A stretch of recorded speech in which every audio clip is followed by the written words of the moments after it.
everybody, this is Derek from Eternal Paranormal. This summer I've got an all-new series out called The Ghostly Encounters, where I conduct one-on-one interviews with different people talking about their paranormal experiences. So if you want to go out on an adventure with me, let's just go see what they got to say.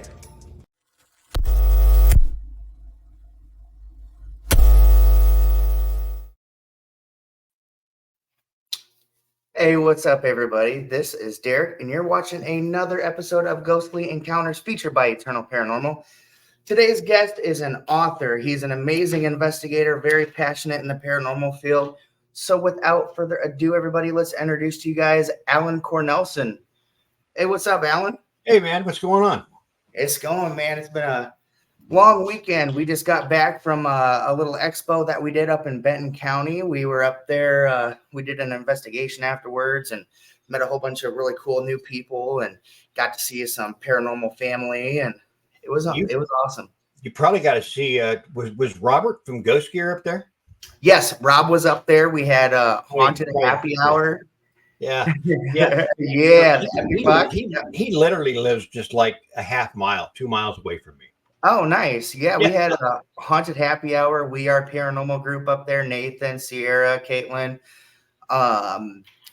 We had Jenny Davis up there and Candy and Derek and just everybody. It was a good time. Candy and Derek are great people. Yeah. Oh, yeah.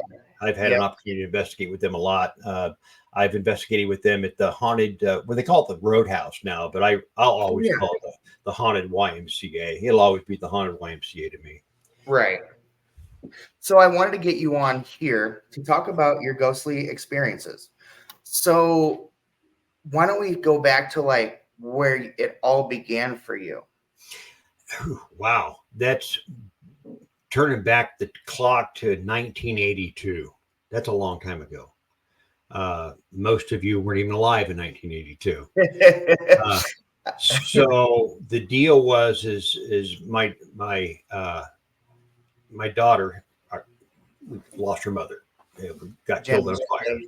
Hey, Jenny. I'm sorry. Jenny says, "Hey." Oh, hey, Jenny. And anyway, I was trying to raise a little girl by myself after her mother was killed, and I put her to bed one night.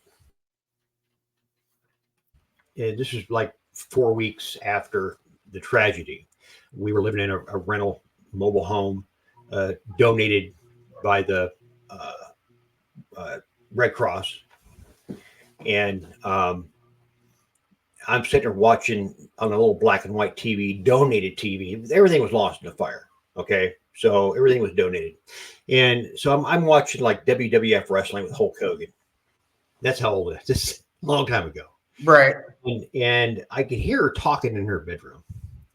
And I just kind of put it off as, she's just talking to herself. She's playing with her My Little Ponies or whatever it is. She'll go to sleep eventually. I didn't want to be a hard ass, but it went on. It just kept going. So I thought, it's time for her to go to sleep. So I walked down this little corridor, little hallway, and peered around her bedroom door. And she was just sitting there at the edge of her bed. And I said, "Hey, honey, it's time to lay down, go to bed. It's time to go to sleep." And I left. And I got about halfway down the hallway, maybe not even halfway, maybe 6 steps. And I thought, man, that was weird. So I turned back around and I poked my head back into the room and she was still sitting there. And I said, "Who are you talking to?" And she, with the most matter-of-fact voice, her little chubby fingers pointed at the closet, turned directly to me, and with the most matter-of-fact voice said, "Mommy." And as badly as I wanted to see what she was seeing in that closet, there was nothing there. I mean, nothing there. And she just laid down and went back to sleep. And that's when this all started. I started going to the library, trying to find books about kids that see ghosts, so to speak, or see, about stories about people that would see, loved ones. And next thing you know, I'm investigating, and I wanted badly to see what she had seen. And so I was becoming this kind of they didn't call it paranormal investigators. I was not even ghost hunters back then. It was just somebody that was just curious about what others see. Right. and the next thing you know, I'm helping people. I'm helping them figure out that there's not always ghosts. It was like raccoons or squirrels, or sometimes it was pipes or whatever. And suddenly, uh, that quest to find what Melinda had seen so many years earlier had taken a back seat, and I was helping people. Right. And I've been doing it ever since. And the thing about it is during that time when I was raising her back in the 80s, it wasn't shined upon very well for a man to be raising a little girl by himself. And so she was actually removed from me, and she was put into foster care, and we lost track of each other. It Wow. was, you know, I'd already lost her mother, and then I now lost her. And then she finally found me, believe it or not, within the past year or so. She finally discovered me again.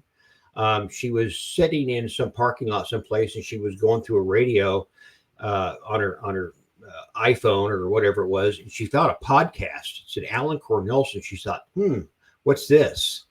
And I was talking about that story about her. And she says she was so angry because somebody was telling her story. She had more encounters than I was ever aware of Wow. with her mother. And she actually became a paranormal investigator. We were like running in two parallel universes at the same time and didn't even know it. Wow. I mean, and then this was recently, right? You said in the last year and a Yeah. half. Right. Wow. Yeah, right. Me and Melinda have just reconnected.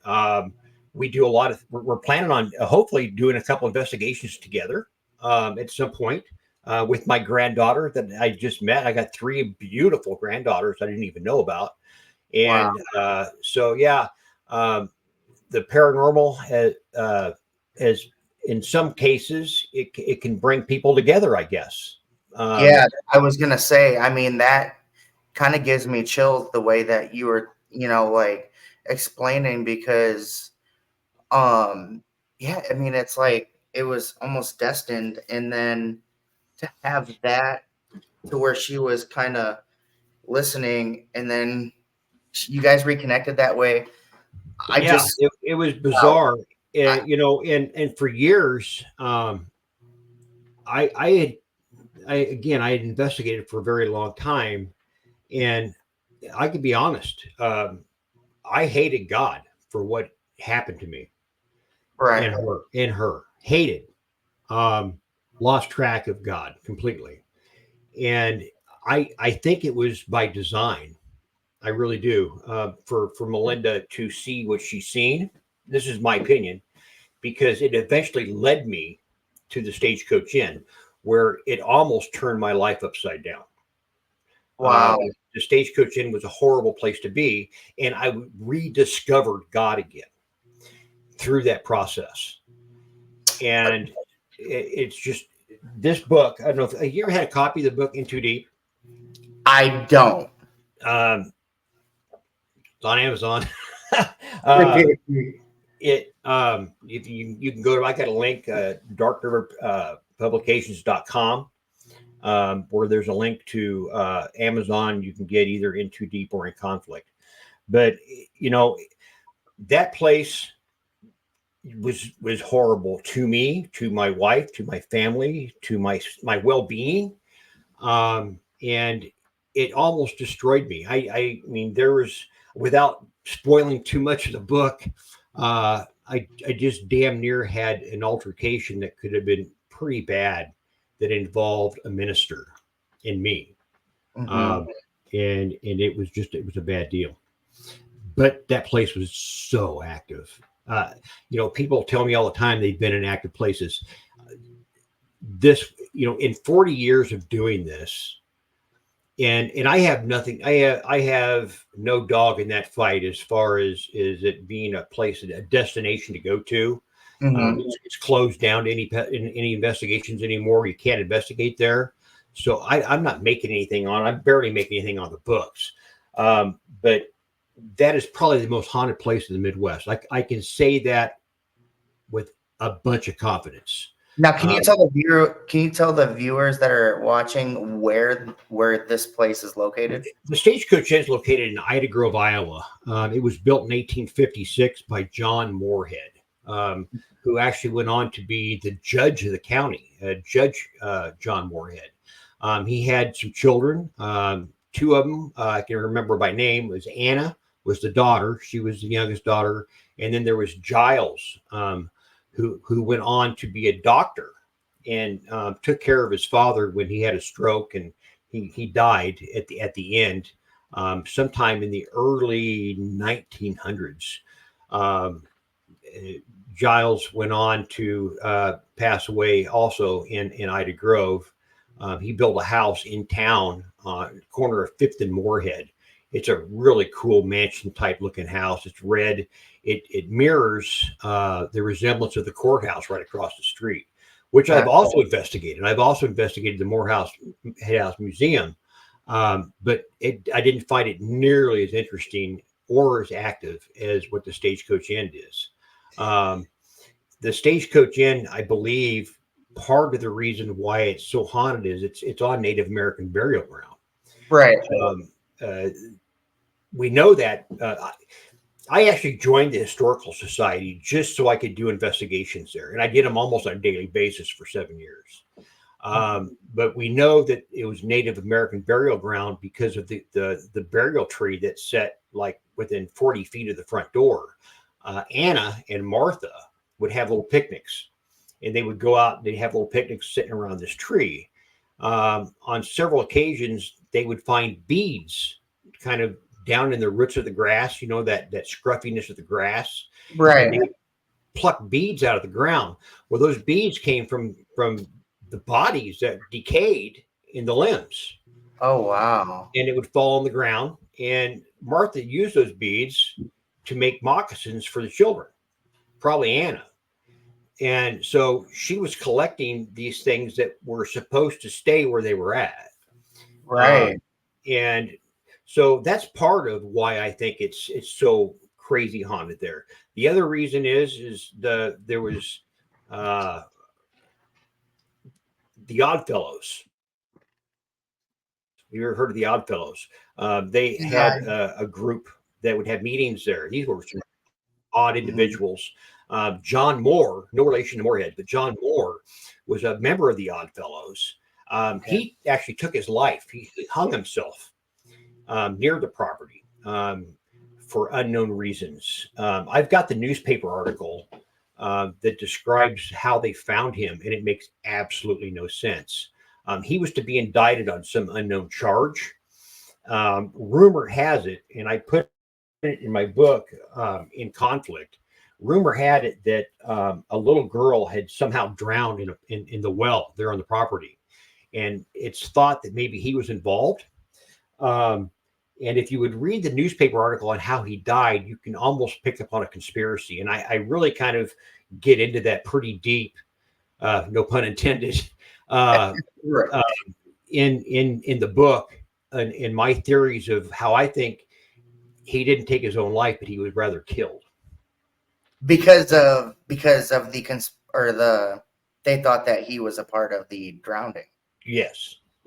Wow. And if you read the story, if you read the newspaper clipping, you'll go, that doesn't make any sense how he did that. He hung himself, I believe it was in an elm tree.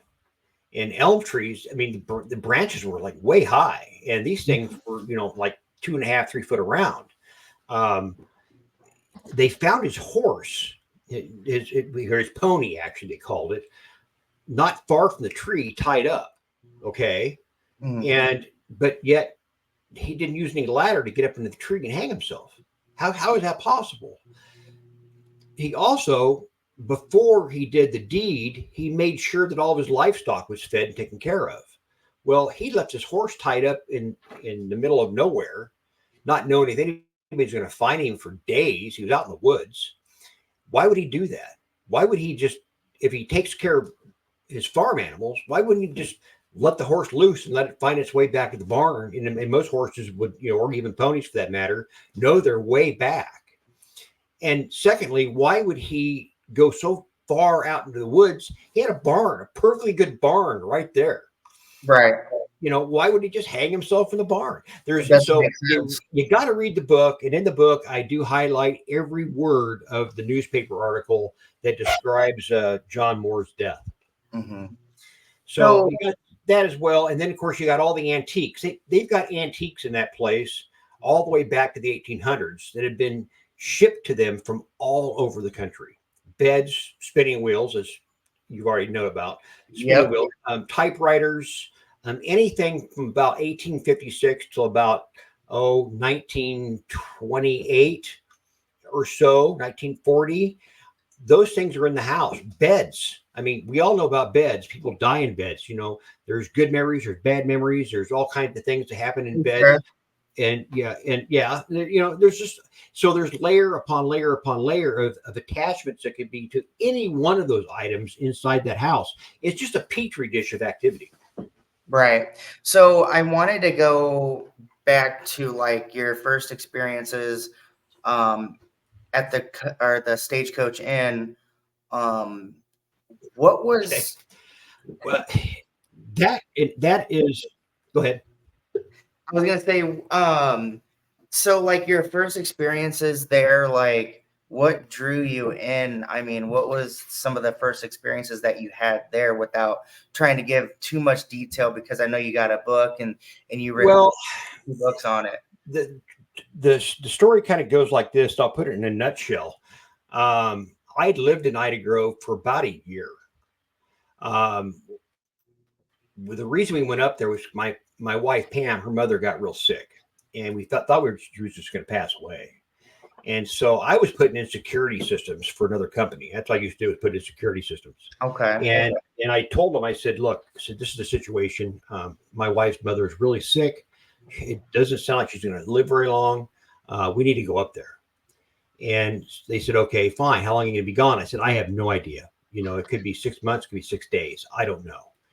So Pam and I, we sold everything. We sold everything. We couldn't take everything with us to her house. And I wasn't going to, pay, you know, rent and, power and all that kind of stuff in a house. So we just sold everything. So we had some money in our pocket. And I went up there to live on that. And luckily for me, the company I worked for was gracious enough to pay me unemployment because they thought I was going to come back. Right. Well, what we thought would be 6 weeks or even less turned out to be 7 years. Oh So, wow. so like the second year I was there, I met Andy. Andy was a wonderful gentleman who passed away here in the past few years of Lou Gehrig's disease, but it was Pam's nephew. And one day he stops by the house. He said, "Hey man," he says, "I know you're a big time deer hunter. You got to check out Moorhead Park. You got to come out here and check this place out." He says, "I'll take you over there." I think, okay, cool. So I jump in his truck. We take off. It was about a 3.5, 4 minute drive from where I live to the park. We go in there and we start talking about, this is a deer run here, there's a deer trail there, there's a bedding area over there.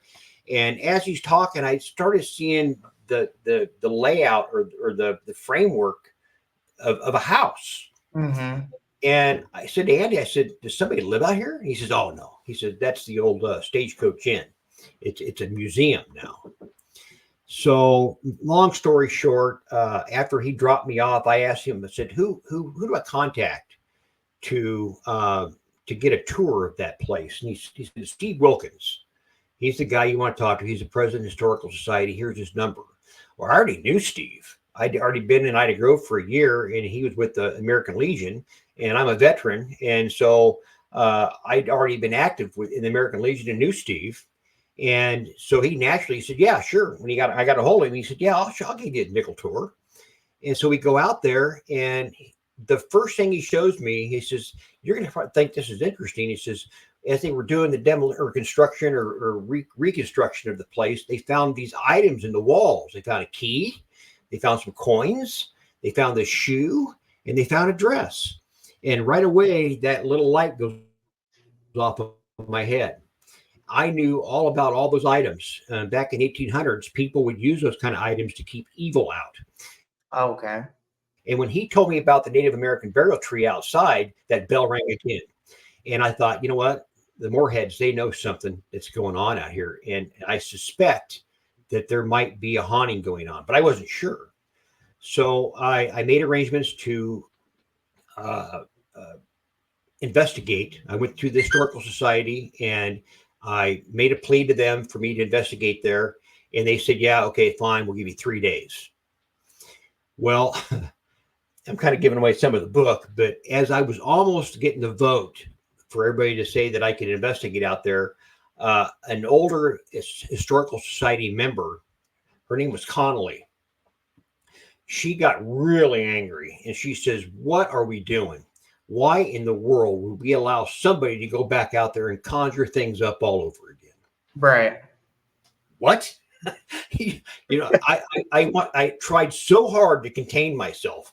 And so anyway, the vote went through. They gave me 3 days to investigate that place. It was 2 days of just sheer boredom. Nothing went on, or I should say 2 nights of sheer boredom. Nothing went on. I mean, it was just dead silent. It was eerie silent.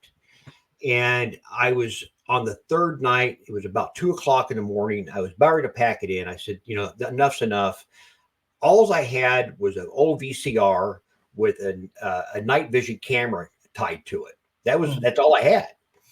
And I am standing in what is referred to as the church or the community room. And I had just looked at the ghost meter. You know what a ghost meter is? Yes. And I kind of made a suggestion to the camera. I said, this house is essentially, it's flat. There's nothing going on here. And as soon as I said that, something jerked really hard and deliberately in the bottom seam of my coat. It scared the bejeebers out of me. I turned around. I thought maybe it was dark in there. I couldn't see nothing. I thought maybe I'd inadvertently snagged into something. There was nothing there. I mean, nothing. And I go further into the book about how that whole thing played out. But the following day, I remembered that I had a digital recorder running in that room. And so I went through it, had it hold my ear, and I heard something. I thought, oh my God, this is crazy. So I plugged it into the Audacity on my laptop, and I got to the spot where I said, is there somebody in this room with me? And you can hear a child's voice very clearly say, yes, it was me. Oh, wow. Yeah. I wish I could have sent you that clip. But if you go to the Paranormal page, you can see a lot of that stuff. Yeah. So everybody that's just tuning in, we are talking with author Alan Cornelson, and you can find him at Dark River Paranormal. And I wanted to show you guys the 2 books that he has, and I believe you might have another one. So I'm going to pop that up here so I can show everybody your books that you have. Yes. And if you guys want a copy of this book, just get a hold of him, message him on Facebook. And towards the end of the show, I will have him announce where you can find him, how you can contact him and stuff like that. But these are his 2 books, In Too Deep and In Conflict. And that is the story that we are talking about right now, some of his experiences there. And we've got a video that we're going to kind of share a little bit later into the show. But Alicia had a question for you. Hi, Alicia. So she says, what was your favorite paranormal encounter that you've had so far? My favorite? Your favorite paranormal encounter? At the Stagecoach Inn or anywhere? Anywhere. It could be anywhere. I would say,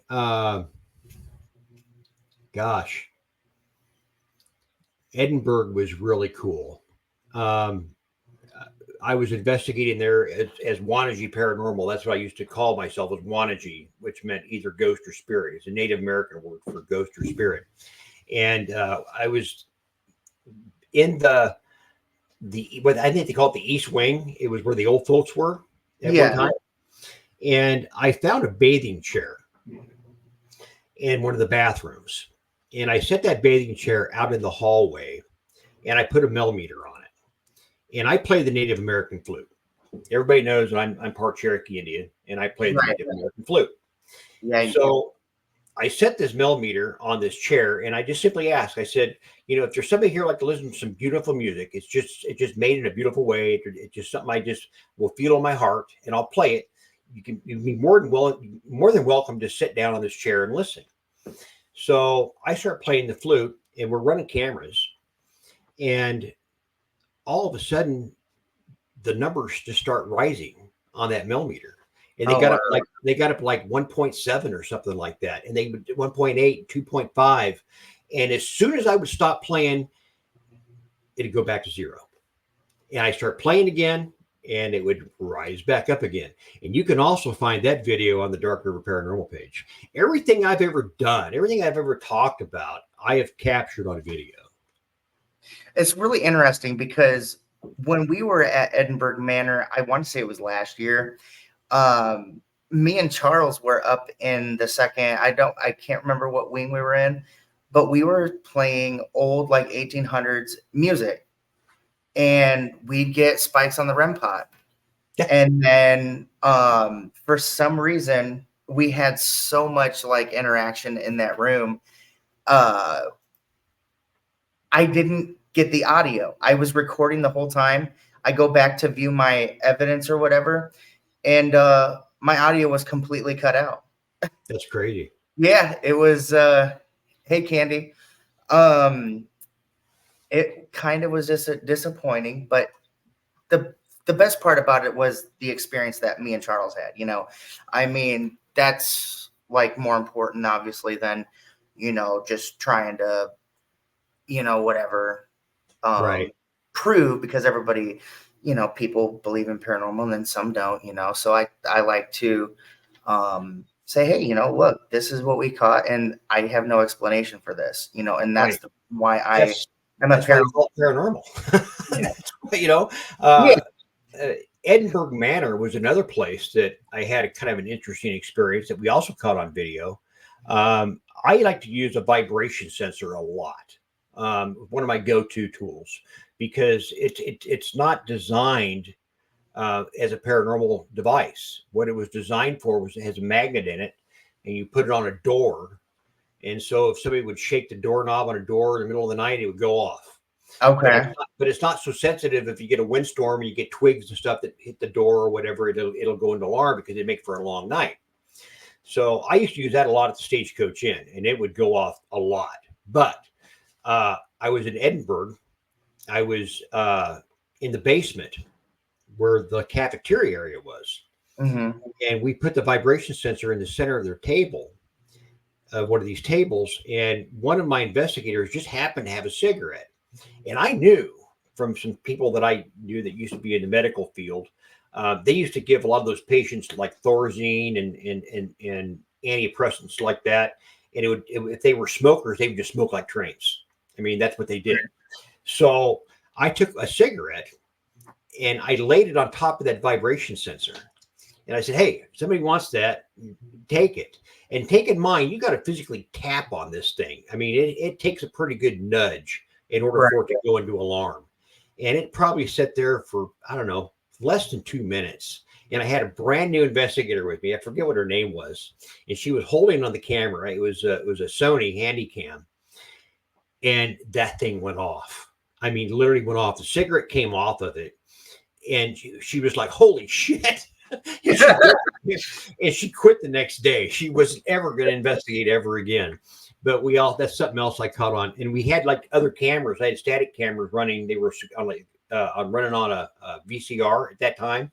And so you could see all of us. Nobody was even near that table. That's a solid concrete floor. Nobody was jumping around. Nobody was doing anything. And that thing went off, and it just scared the crap out of that investigator. She never came back, never said she wanted to be part of anything again. But yeah, that was probably one of my cooler experiences I've had. Nice. So at the Rock Island Roadhouse, aka YMCA, Wonderful place. Yes, Wonderful. That's where we first met. What are some of the experiences that because I know that you've done videos on that too. Yeah, I have. I've investigated there, I think twice completely alone. Yeah. And the first time that I investigated there, I seen some kind of really strange shadowy figure in one of the hallways. But the coolest thing about that particular investigation was I would do the shave and the haircut thing. You go shave the haircut, on those Yeah. steel doors. And I just got into doing that. It was like shaving a haircut, and I stopped. And then clear as a bell, bang, bang at the other end of the hallway. It was just, it was epic. Something, and it did it not just once, but twice. Right. The second time I was there, I was doing a live stream using this very camera I'm using right now, the Canon, the FX205, and I had it hooked up to my laptop, and I had it run to Lisa Werner's router. I was live, and I was in the back hallway, I guess the elevator shaft, Mm-hmm.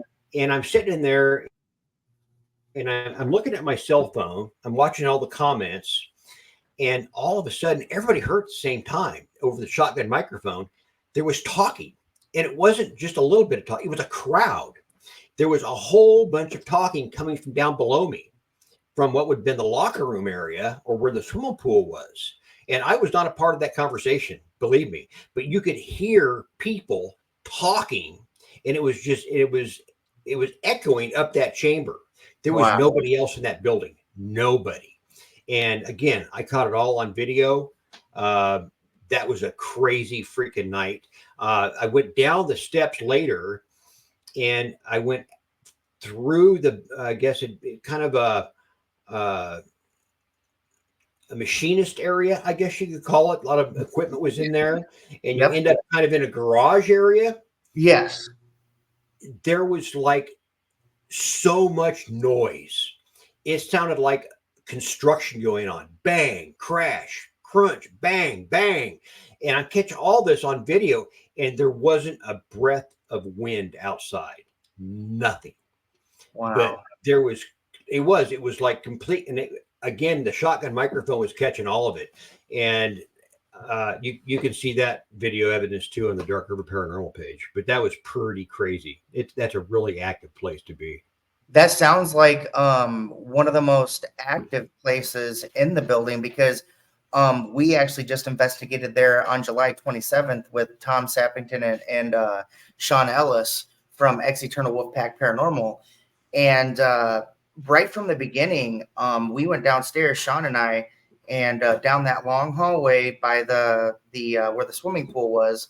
They opened up a room there, and I think this is kind of like new this year, where it wasn't ever available to go in that room. But they have it set up to where you can go in there and investigate as well. And so we sat there and we just listened. We used our senses. We didn't use any cameras or anything like that. And we were talking for a minute, and Sean says he hears like a little girl voice in that room. And I didn't hear it, but he did. And probably a few minutes go by, and we hear like some scuffling, like somebody's walking down the hallway. And I said, Sean, shh, let's see if they notice that we're in here. Because I was kind of like, haha, let's like startle him or something, let's just be quiet. I was just being funny. It was the beginning of the night. And 2 minutes go by, shuffling stops. And like you said, it sounded like banging or something, like a door closed or something. And then we heard these footsteps, and then they stopped. So immediately we went down the hallway, and he's like, dude, there's nobody down here. So we're looking, he goes left, and I think I go right. We both meet upstairs, and everybody's standing right in that main lobby. And I'm like, none of you guys went downstairs, right? Like, you guys aren't messing with us. And they said no, like they were actually outside. And at that point, they were telling us that Tom was telling Tiffany and Alicia that there's a little girl that roams that building. And that was at the same time that Sean, at that moment that he was telling the story, Sean heard that little girl's voice, Right. which I thought was really cool. Right. And that reflects a lot of what I've captured there. So many different types of crazy activity there. Robert from Ghost Gear, me and him happened to be there one evening together. We were there was like going to be a show or something, and we spent the night ahead of time, and it woke us both up. We were in that room with all the beds. I had a sleeping bag, And we literally both sat up in bed at the same time. He said, "Did you hear that?" I said, "Yeah." And it sounded like a heavy cart, a really heavy cart with, like with stiff wheels, with hard wheels, being rolled across the ceiling. So the next Oh, day, I asked Lisa, I says, "What's up there?" She says, "That's just the roof. There's nothing up there." So, it's just weird stuff that happens in that building on a constant basis. I've investigated there with Dr. Rebecca Foster. We spent the night there together and again found crazy evidence. Uh, Also, all of it caught on tape. You have to check a lot of it, but this is just I've had a lot of experiences in a lot of places. Believe me, yeah, yeah. tons. You Yeah, you Tom say that Sappington is right here. He says, "What's up, guys?" there's a story behind this device. I don't know if you can see it or not. I'm gonna shut that off. We'll get to that in a little while. That's not supposed to work. But anyway, back to the Stagecoach Inn, talking about little girls and stuff. I was in there with another group that happened to want, 5 groups investigated the Stagecoach Inn. And one of those was Paranormal Endeavors. They Okay. were out of Des Moines. Eric Klein. And they were kind of taking a break. And one of my investigators, Daniel Lutz, no relation to the Lutz family from the Amityville, um, he went upstairs with the handy cam, which is just kind of just panning it around. And later, but like a week later, I started going over all that footage, and I had the headphones on, and again, I picked up a child's voice, and it was really eerie. Like if you've heard the terms, if the hair stands up on the back of your neck, it really Yep. did. When I heard the voice, and it was a sentence, and it was simply "Someone save us." Oh wow. Yeah, and it just to this day I listen to that video, and it just still just creeps me out. Right. It's like, if I've often wondered if you intrude on that place, seeing that it is native ground, if you're there in your life and you're there on that native ground in your life, that once you pass, it'll capture you in your death. Oh. And that's highly that's possible. Um, we don't know how these curses work, if there is such thing as Indian curses. But I Right. do know that Native American ground is protected by what they call watchers and keepers. Mhm. And, they could very well capture the soul. And if you want to be here in your life, you can be trapped here in your death as well. And so, was that why I captured that "Someone Save Us" or Daniel did? I don't know. But there is a lot of stories that are relevant in this book. It used to be this book. I have like 8 copies of this left. This is called "Ghosts and Legends of the Stagecoach Inn." It was the first copy, or the first book that I wrote. I'm sure you've heard of Daniel Class. Mhm. Okay, owns Hinsdale House. I know Daniel pretty well. And I was doing a live stream, kind of like this one night, just talking about the Stagecoach Inn. And Daniel says, "Hey, man, you should write a book about that." And I said, "Daniel, I have no idea how to write a book." He says, "Let me just PM you." So he messages me and he says, "Look," he says, "I know a guy that owns a publishing company, and he would be very interested in your story. All you got to do is talk to him, and he'll write it. He's a ghost writer, no pun intended." And I thought, okay, that sounds really simple. So short time later, Daniel messaged me back and he says, "Look, Eric, his name was Eric, has got you on priority call. He knows your number. As soon as you call him, he'll answer the phone." I said, "Okay, cool." So the following day, I called Eric, and we visited for about, I don't know, 3 or 4 minutes on the phone, just kind of cordial conversation. And he said, "So tell me about this place." And so I did. I started telling him about the story, everything about this place. And I probably talked for 45 minutes, and he says, "Stop." He said, "I can't write this book. I can't do it." And I thought, great, the story sucks. And I told him that. I said, "I'm sorry. I know it's kind of a sucky, wild, crazy story." He said, "No, that's not it." He says, I can't write this book with the same compassion and emotion that you're telling me. He says, I needed 54,000 words and I need it in 3 weeks. I wrote this book in 3 weeks. I'd literally go to bed, get up the next morning, go to work, and I'd write as much as I could. Got home from work, I'd write till supper time. After supper, I'd write again until I had to go to bed, and then it was repeat. And I had it done in about 3 weeks. Wow. The book was completed, and I had it for a year. And there were some crazy things that were kind of going on with the book as far as payments and stuff were going, because they were selling like crazy. And somebody says, "Hey, do you know much about this guy that is your publisher?" And I no. They said, "You need to look him up on the internet." And so I did, and come to find out that he was a minister of the Church of Satan. Hmm. And I thought, "Oh Christ, that's the last thing I need. It's already hard enough. It's already a hard enough sell Right. to convince people that this really happened. But for my publisher to be the minister of the Church of Satan, I can't have that." So I got rid of him and I found a new publisher. And we came up with a story, In Too Deep. I used the INN as in Stagecoach In, and I was in way too deep. I was in way over my head. And that's when I kind of came up with Dark River Paranormal. And there's kind of an inside joke with me now that not only did I investigate hell, but my publisher was a disciple of Satan. That's crazy. Now, once again, can you tell people where they can find your books? I got a website. It's darkriverpublications.com. If you go to darkriverpublications.com, you can find a link in there on my website that will take you directly to Amazon. You can also, I have, I think, like 14 copies of In Too Deep that are available right now with me. I have one of those little squares, the POS thing. I can put your information in, and I can send you a signed copy along with, I don't know if you can see it or not, but if you get all 3 books, which is In Too Deep, In Conflict, which was the second book in the series. I don't know if you can see it or not, but up here I have a Rect from I believe it was I forget who he's with, but he's a great artist. He made this drawing of the Stagecoach Inn, and I give those copies away. So if you get both books, you would buy both books from me. I give a copy of the print.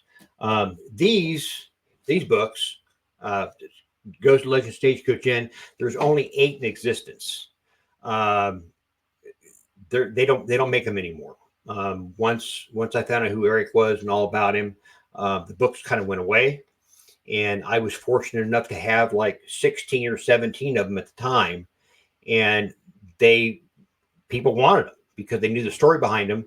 And so what I did was I set a ridiculous price for these things, and people still want them. They're $50 a piece, and people still want them just because of the story behind them. But I have like 8 of these left. Once I get down to like 2, if anybody does want them, I won't sell them anymore. In Too Deep, In Conflict is a whole nother story. I was not really forced. When I was doing the Stagecoach Inn, investigating the Stagecoach Inn at the end, it was pretty bad. And I'm glad I left. I'm glad that we ended up having to come back to Ankeny. Pam's mom could get better care here. And so we were able to leave, and I left the Stagecoach Inn behind. And I thought, thank God. Well, wow. A guy by the name of Jim Martin, who's on the Spirit Realm Network, he got a hold of me. And another guy got a hold of me, Christopher Moon. And they said, we'd like to do an event out to that place. We heard so much about it. We'd like to see it. And I thought, oh my God, I don't want to go back there. I just do not want to go back. And Christopher Moon says, look, I want to see this place. And so he convinced me to go there. And I drove back to Ida Grove, and he did a live walkthrough of the inn. And he got done and he says, I've been in some pretty crazy places. He says, this is the darkest place I've ever been to. And before he left, he says, Alan, he says, if you ever want to do an event from here, call me. I said, I don't know how to do an event. I don't know anything about that kind of stuff. And he went about his business. 3 days later, he calls me and he says, Hey, Alan, he says, we're going to do an event at the Stagecoach Inn. I thought, what? What? He says, yeah, I got a videographer and everything. His name's Jim Martin. He'll be there. So anyway, we managed to get this event pulled off. We had people coming from all over the country. I mean, Minnesota, Colorado, Texas. We're talking investigators that had 10 and 15 years of experience that were in this building. And we got through the first night, and Chris walks to me and he says, Alan, he says, I thought the park was closed this late at night. And I said, it is, Chris. Why? He said, why can't I'm seeing taillights and headlights? I said, Chris, people are leaving. They're freaking out. They can't stand it here. They're leaving. And we're talking investigators that's been doing this for like 10 years. Right. They had to get the hell out of that place. So anyway, the event it went horribly wrong. People were getting injured, scratched, beat up, knocked down. Mama Moon, who is a well-known psychic medium, she was in her 70s. And literally, I mean, somebody that old just doesn't fall down because they want to. She was slammed to the floor. I mean, we were all in fear that she broke something. She hit so hard. So it was done and over with. We got the hell out of there. I said, I'm never going back. Well, then Jim Martin gets a hold of me about a year later. He says, Alan, he said, we're going to do another event out there. I thought, no, we're not. It's not going to happen. So he did finally convince me, and I went back, and that's when In Conflict comes in. As the name goes, In Conflict, because I was in deep conflict of even going back there, and to do basically another Paracon. And you just have to read the book because it went horribly, horribly wrong. What I finally was able to capture out there was not of this earth. It was the most ungodly thing I had ever seen in my entire life. I would not wish that upon anybody. Whatever is there isn't of this world. Let's put it that way. Yeah. It was horrible. I do want to share with everybody a photo that you had shared with me. Now, this first photo I'm going to show everybody. You took 3 simultaneous photos in a row. Well, yeah, two of them I did. With the doll. Yeah. The one in the upper right-hand corner is the first picture. It was a doll. I was using as a trigger object, and you can't really see it, but there's a wagon sitting down there as well. And then I took a second picture just right after that, just click. And the second picture is this green luminescent like string that's coming from the floor or that wagon straight to that doll's face. I have no idea what that was.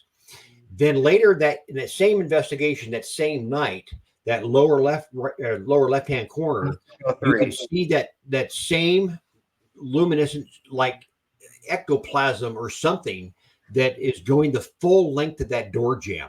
It's like something walking through it, coming at me. I still to this day don't know what that is. Yeah, that was pretty creepy. Yeah, I can explain that. I'm like, I've never seen anything like that before. Yeah, it's crazy. Well, every bit of it is in this book, and in fact, I even got it in this book. I say, the evil of that place is coming out of my mind onto my fingers, from my fingers onto the pages, and it could find its way into your home. Believe me, that's how evil this freaking place is. And then I wanted to share another photo of this. Yeah, this is a good one. Those windows, there's something unique about those windows. One, there's a face looking out of it. Yeah. And two, back in the 1800s, the Stagecoach Inn was also a defensive area because of the Sioux Indians that were in that area. Okay. And they constructed those windows in that rectangular shape. They sit only about 8 or 9 inches off the floor. And they were built like that so they could be a defensive point. So you could shoot right, you could shoot left, but you had a really low profile with the ground. And they're all the way around the top of that structure. And I took that photo from outside. I was just taking pictures. And I happened to just come, I thought, what is that? And so I blew it up and it goes, my God, that's a face in that window. And I've often wondered if whatever was in there thought that I was something that needed to be defended against. Because if you look at it, it looks like there's a bill of a cap and then a face. And I mean, it looks 1800s. Just if I don't know if you can zoom in on that or not, but there is definitely something there that is looking out that window. And I don't know what it was. It's not a reflection. There's nothing in that room. That's Anna's bedroom. The only thing that's in there is a bed. That's Yeah, it. and you can see it kind of on the left, my left, right where that arrow's pointing. You can see the figure kind of peeking out the window. Yeah. Right under the shade, like there's like a set of blinds or something. Yeah, there is. Yep. And it's a face. If you I've blown it up before and really looked at it without pixelating it too much, and you can make out a bill of a cap. There's a bill of a cap, and you can almost make out facial features. Yeah, pretty crazy. One of the coolest things that you sent me, though, I'm gonna play a clip for everybody. Now, he caught this at the Stagecoach Inn. That's what we've been talking about today. That's where you can find his story and his books, In Too Deep and In Conflict. And so let me play this little clip for everybody, you guys. This was during his investigation, and I kind of just took a little clip. And at the end of this, little clip, I'll kind of give you the backstory on the reason why I was even there that day. Sure. All right, guys. But they do occur, and look at that. Look at that. Are you kidding me?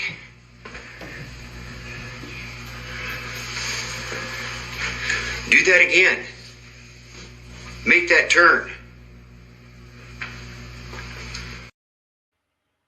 I'm gonna but play they that do one occur, more. and look at that. Look at that. Are you kidding me?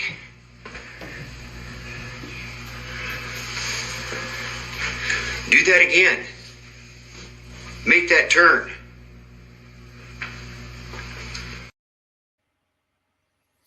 So you're the only one in the building. Yeah, I was the only one in there. Nobody else. It was after work, actually. I worked at a tire shop there in town. I would go out there to that place for my lunches and just sit in the front porch. That place had a hold on me like no other. I mean, it literally, I was oppressed by it. But in this instance, if you look at that wheel, you can actually see it moving backwards. Mm-hmm. And there's still a space between the wheel and that door frame. So, there's nobody that's actually moving that wheel, but it goes backwards. And if you've ever watched anybody that does spinach yarn, like at some of these historical locations where they show you how they used to do things back in the 1800s, they always take that wheel and they come back with it and then they throw it forward to get it going. They kind of back and then forward. That wheel is doing exactly that. It's going back and then going forward again, as if somebody's getting ready to spin with it. Yeah. So, but the reason I was up there was because I was trying to debunk the staircase. I was trying to figure out why the vibration sensor would go off so often, and sometimes on command. We could just stand there and say, hey, just for the shits and giggles of things, just make that thing go off. And it would just go off. And on so many occasions, I had individuals there that were just like freaking out saying that just can't happen. I said, well, you just seen it happen. It does all the time. Had things thrown in there. Had one person, and I'll just a little bit of information about this. I had a group of individuals that showed up to investigate it, and somebody believed that somebody else was possessed, and it went to hell in a handbasket from that point there. It was crazy.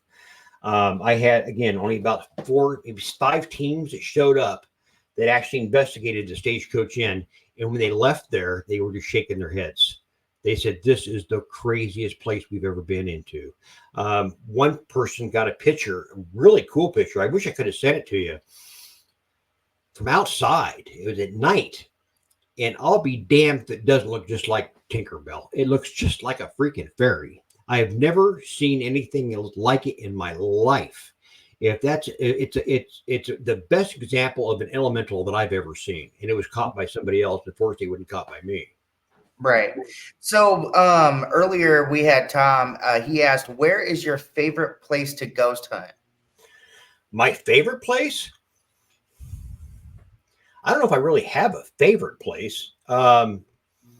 They're all, a good place to be. I don't. Wow. How do you say this? I investigated the Stagecoach Inn for 7 years. 7 years too long. Um, I will not go back to a place more than twice. Um, because as you learn about it, it learns about you. That's just the bottom line. Right. If you start noticing things in your life that just start going sideways, arguments with your wife, money problems, job problems, things of that nature, start backtracking a little bit and say, when did this start? Oh, it started when I was investigating Edinburgh Manor, or I've been taking so many trips there. I am not the kind of person I have a favorite place to investigate, because I only investigate there a few times and I move on. In fact, when I do residential investigations anymore, uh, I tell the client that I'm a different kind of investigator. I don't ask a lot of questions. I don't interact with these things. I don't want them to interact with me. I use the devices that I have, that I use. I make note of how they operate, what they do. I watch the family, and then I make my decisions of whether or not it's actually haunted. If it is haunted, I instruct them. I say, look, I'll do this only in one condition, that whatever's here, you get rid of it. If they don't get rid of it, that's up to them. That's on them. But I'll never go back and investigate it again. The paranormal is hell on earth. It really is. The Stagecoach Inn affected me in a lot of ways. People say, well, it's not that bad. I've investigated haunted places. This place was extraordinary. Have you ever hit your thumb with a hammer? Ever in your life? Have you ever hit your thumb with a hammer? Oh yes. Really hard? Hurts like hell. Okay. So try to explain that to somebody who's never ever hit their thumb with a hammer. And they'll say, oh yeah, I get it. But they don't actually get it. Right. Until they actually experience it, will they know what that pain is. Mm-hmm. The Stagecoach Inn is so haunted that nobody needs to go there. And people say, oh, it's not that bad. I do it. You won't until you actually experience a true haunting, something that is actually just destroys you from the inside out, where you understand what that thumb on the hammer actually means. It has, I put a big warning label on the Stagecoach Inn that says do not enter, basically. So if you want to ignore that warning label, I say this in jest, of course, I would say then read the warning label on the back side of antifreeze, where it says do not drink is fatal. Drink that, and then go inside the Stagecoach Inn and see which one gets you first, because that place won't get you on the spot, but it'll affect you in the long run down the road. It's very stealthy. It gets in your life, and it really screws you up. I just about killed a priest or a minister. My wife was freaking out because whatever had a hold on me there, literally, I was ready to do harm to a man of God. That's how bad it was. And I talk about, it's all in here. It's all in here. This book is a cautionary tale of what to expect to be a paranormal investigator. You know a guy by the name of he's gone now, Coyote Chris Sutton? I don't think so. Well, Coyote Chris Sutton was a shaman. He's a wonderful man. Daniel Class knew him very well. A lot of people, in those circles knew Coyote Chris Sutton. He was on the Dead Files. He was on Ghost Hunters. He was on a lot of shows. His mom was a literature teacher or professor at some big college. And I asked him if he would review my book. Mm-hmm. And I sent him a copy. And he says, Alan, he says, I read a lot of stuff, and people send me stuff that goes, yeah, I got scared in the dark, blah, blah, blah. I don't do it anymore. He says, but I'll tell you what, I'll read it. And he read it. He gets back to me about 4 days later, and he says, Alan, he says, my God, he says, I've never read anything like that before. He says, you're the first investigator that actually wore his heart on his sleeve. He said, I would recommend this book to anybody that's investigated for 4 days or 40 years. He said, it's a must read, this book right here. This is a how not to be me book, basically. Every mistake that I could have made as a paranormal investigator is in here. Wow. So was you in almost like an oppressive state of mind? Absolutely. Absolutely. Like I said, I lost track of God, and I found God when I was finally in that place. My brother-in-law, who is a minister, it's Pam's brother. He is a minister of the Church of God, a real minister, who was, without giving you too many details, it's because it's in this book. He was literally attacked, which was horrifying in itself, in the house that I was living in Ida Grove. That house, once we moved out and Pam's mother died, somebody got some really bad vibes out of that house, and they bought it and they actually tore it down. Damn. Now, do you ever feel like you've been followed? Oh yeah. For not anymore. I'm very good friends with a gentleman by the name of Father Ruben Lopez. He's he's with the Roman Catholic Church. He is an exorcist, not one of these internet exorcists that got their diploma on the internet. He's an actual exorcist, and we've had some long conversations on the phone. And he says that they're no longer with me. He says, but they watch me. They know that I've seen them, that I understand them. That was made very evident to me when Robert from Ghost Gear here recently went to Tennessee. It was just last year. Went down to Tennessee. Robert calls me and he says, "Hey man," he says, "do you know anybody who'd want to investigate a house that a contractor's been having a lot of problems in? That things are getting thrown around. People are, having terrible problems. You know anybody in Tennessee?" That I said, "No, I don't know anybody in Tennessee." So, "You know anybody?" I said, "Yeah, me." So me and Robert, the creator of Ghost Gear products, the stuff right here, we went down and we were there for 7 days. And Father Ruben Lopez said that there was many evil spirits in there, not just spirits, but demons.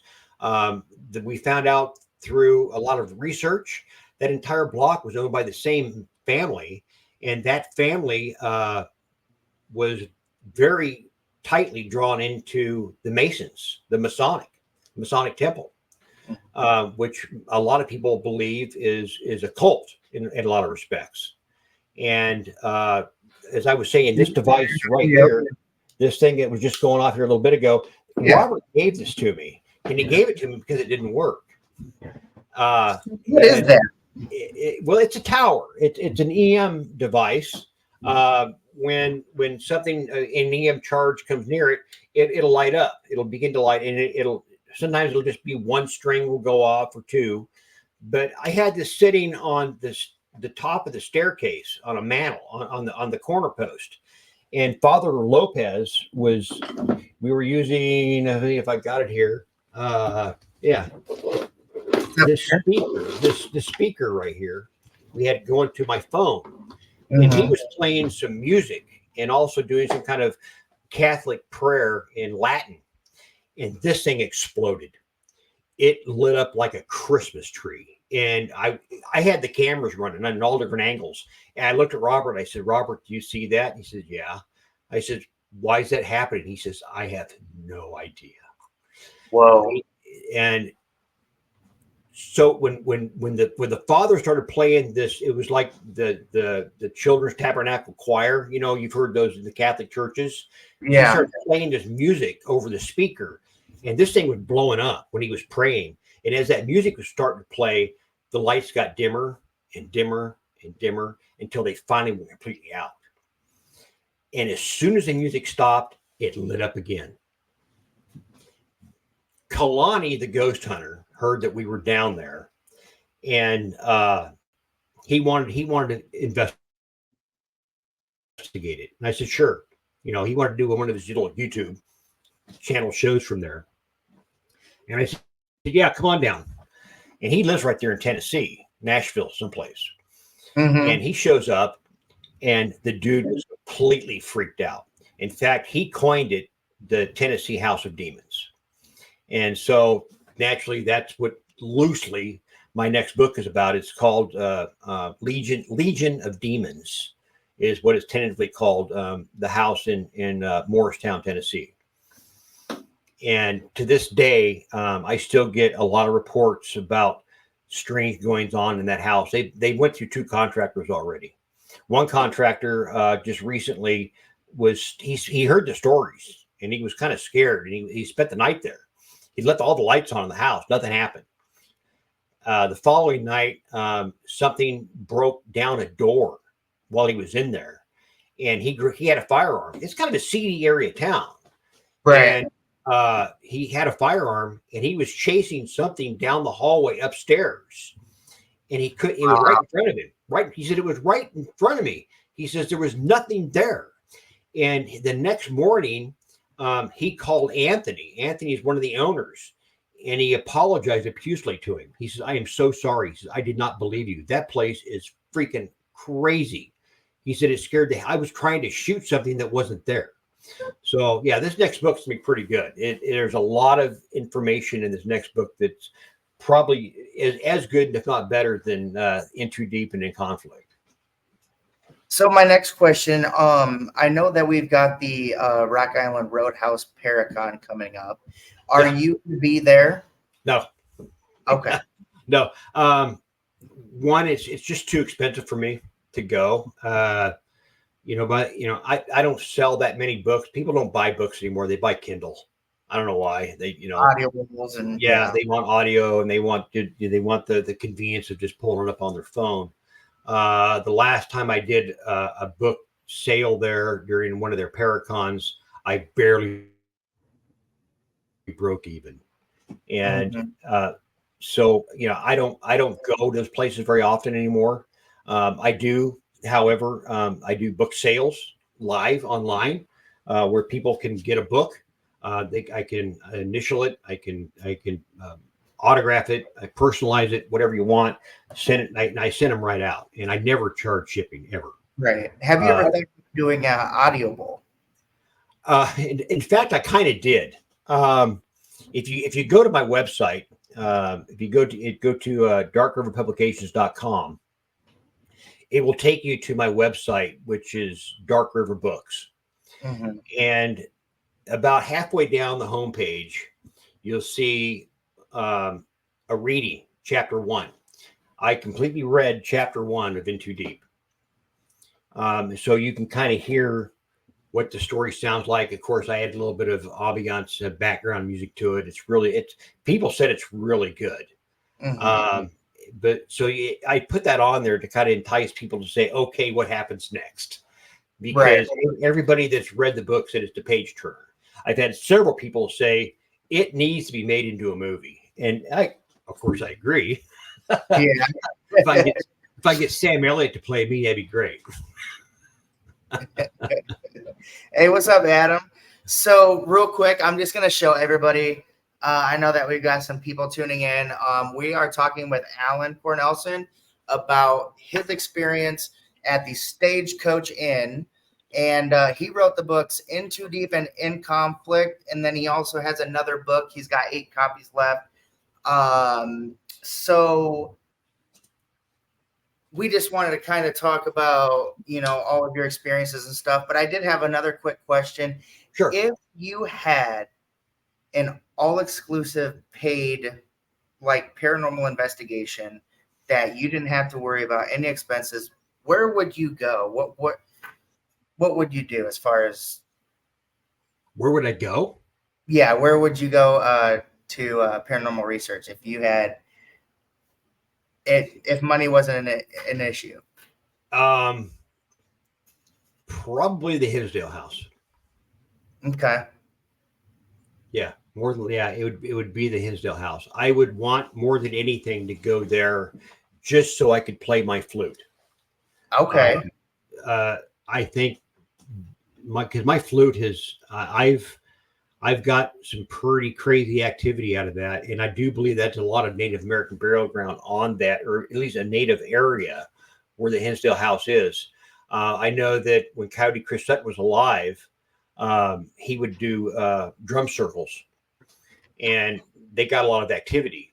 But the Native American flute, the power of music is incredible, especially the Native American flute. It seems to really encourage paranormal phenomenon. It's Oh yeah. just crazy how it happens.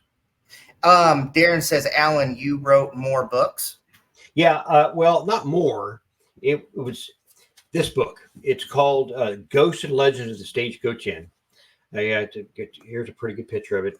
Thank you for doing that. It's the original book. Um, it.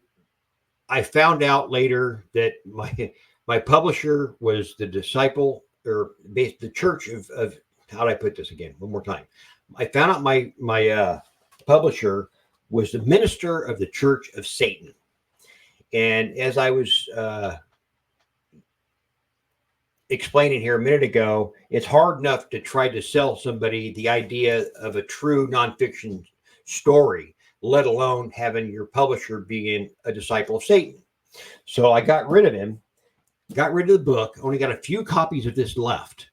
So the Disciple of Satan published this book. Then I had it republished to In Too Deep. And I had a company out of California. They republished it and re-edited it and did all that kind of good stuff. And so I've only got like 8 copies of this left.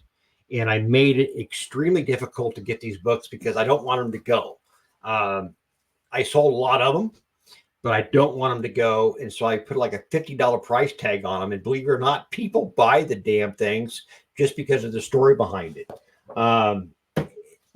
So yeah, that's so 3 books. I'm working on my 4th one, which is going to be Legions of Demons. That sounds pretty interesting. So with that being said, I want to wrap up everything here. We just got done talking about all of your experiences at the Stagecoach Inn. Well, there's so much more. And you may really give away all of, you don't want to spoil the book, so I understand that. Well, the cool thing about the book is, everything that I talk about in here has been caught on video. Right. Majority of it has been caught on video. So it's not like, anybody can make up a story like that. No, it's on video. Chris Moon, who I don't know if you know him or not, he's been on a lot of ghost programs back, 10, 15 years ago. He was the one who created the original Ghost Box. And he went to the Sally House. And to him, the Sally House was the most haunted place in the country, hands down. Oh, yeah. That I've heard about that. I asked him one day, I said, what do you think of Stagecoach Inn? Yeah. He says, dude, from a scale of 1 to 10, the Sally House was number 1 until I investigated and visited the Stagecoach Inn. The Sally House is now number 2. The Stagecoach Inn is now number 1. He said it's the most haunted place I've ever been to in my entire life. Wow. So can you tell people where they can find all of like your video content and stuff again? Yeah, you can go to Dark River Paranormal Facebook page. I got a lot of videos on there from all kinds of things. Everything, from Edinburgh Manor to Stagecoach Inn. I think I've even got some stuff on there from the Missouri State Penitentiary. I've been quite a few places. Some residential investigations are on there. Some crazy things, crazy residential investigations, stuff that I've captured. One that sticks out is somebody was complaining their lights was turning off and on in their house.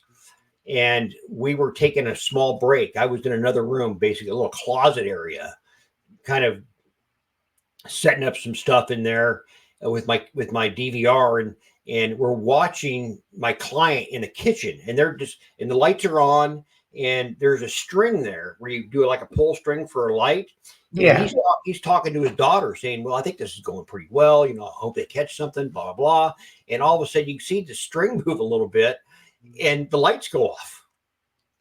And I'm watching this on the monitor, and he Mhm. walks over to the wall. He first he tries to feel around the dark for the string, try to grab it, see if he could turn it back on. He can't find it.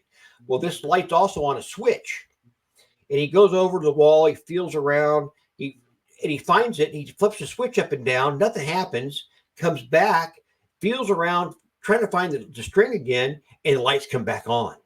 And he grabs the string and he looks at it like, what the hell just happened? One of the coolest things I ever caught, I think, as far as lights coming off and on. Right. We did a self tour of it while in town for an investigation of McIntyre. McIntyre Villa, yeah. Yeah. Been there. Very interesting place. Chuck Banks come in and said, "Hey, see you tomorrow." Yeah, Chuck Banks. I'm looking forward to. He's also he wants to do it near. I've known Chuck for a long time. Goes way back to Farrar. I think it was the first time I met Chuck, and it was also the first time that I met Elizabeth Saint. Elizabeth Saint heard my story and how I got started in the paranormal. I made her cry.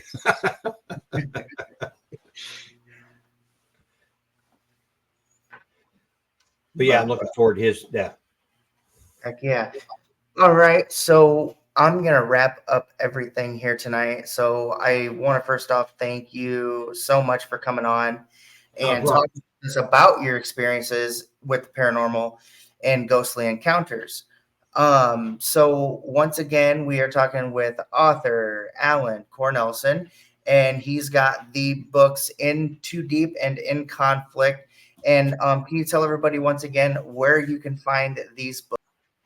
Okay, you can find either one of these books on Amazon. You can just go to Amazon. You can just type in either Alan Cornelson, or you can type in Too Deep or In Conflict, and you can get it that way. Or you can go to darkriverpublications.com.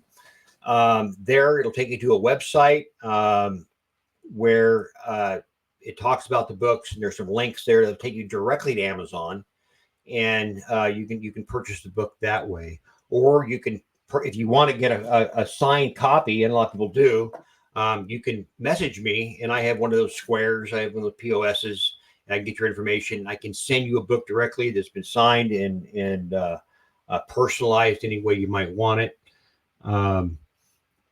It's a hell of a story. It's a hell of a ride. I did, and one more thing, real quick. I had a gentleman that did a movie. It was Ed's Dead Mother back in what was it, the 80s. Anyway, he works the same place I work at Ace Hardware. He's a screenwriter, and he says, "I want to see your book." And he said, "You know what, Alan? If I wasn't so old," he said, "I'd make a movie out of that. I'd write a screenplay for it." He says, "If you don't mind, I'm going to share it around." I said, "No, go right ahead." So, but he says, "I don't see how you went through all that." He says, that story is incredible. He says, "I don't see how anybody could tolerate what you went through in those 7 years." So take it for what it's worth. It's I've had one bad review, but I followed that person, and they had a lot of reviews, other bad reviews on other things too. So I don't take that stuff to heart. But most of the people that have read the book believe it'd make a great movie or a great miniseries. They say it's a page turner. People can't put it down. Once you get started, you just can't quit. And then of course there's then In Conflict, which is the second half of the story, which gets really in depth into the Stagecoach Inn and why I will never, under any circumstances, go back there for any amount of money. I will never ever go back there, and the Stagecoach Inn will never be opened again to investigations. It's open daily to regular tours. So if you want to tour the Stagecoach Inn, you can do it. But if you're a paranormal investigator, I think I would keep that to myself, because they don't shine too much on paranormal investigators investigating that place, even though they allowed me to go in there and I was there for 7 years. But I'm also a lifetime member there. I could be there anytime I wanted to, but I won't. I'll never, ever go back.